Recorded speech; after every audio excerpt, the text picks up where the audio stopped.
Музикантът отдавна се е утвърдил като един от най-забавните хора в къщата и често е душата на компанията. Добре дошли в новото предаване за любовта с Орлин Павлов. Здравейте на гости ни, Златка Димитрова, Playmate БТВ-та. Какво се промени през изминалите години? Намерихте ли любовта? Търсихте ли? И изобщо правите ли любов или го карате само на секс? Карам го през просото. Благодаря ви. Имаме още един гост. Това е Къти Дудука, който идва от Родопите с нова песен. Къти, здравей, добре дошъл. Ти си, доколкото знаем, сега е 2016 година. От последния ти брадър, в който участваше, той беше 2012. Ти изпадна от медитации, чак сега ти се събудил.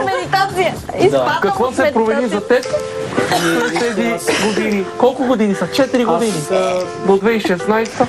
Не мога да практикувам повече това, което практикувах доскоро. Тъй като знаете, ние бяхме известен дует с известната Златка и свирихме заедно с Дудука, обаче тя тръгна в друга посока. Тя избра... Как ползваше тя Дудука, ако мога да питам? С две ръце, без ръце? Ползваше го без ръце.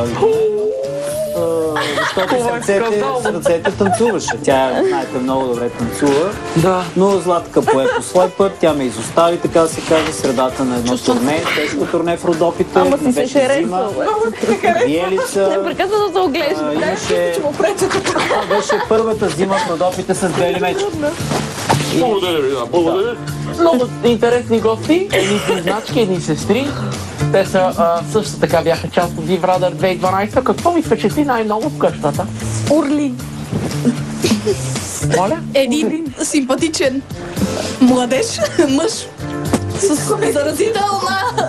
заразителна усмивка.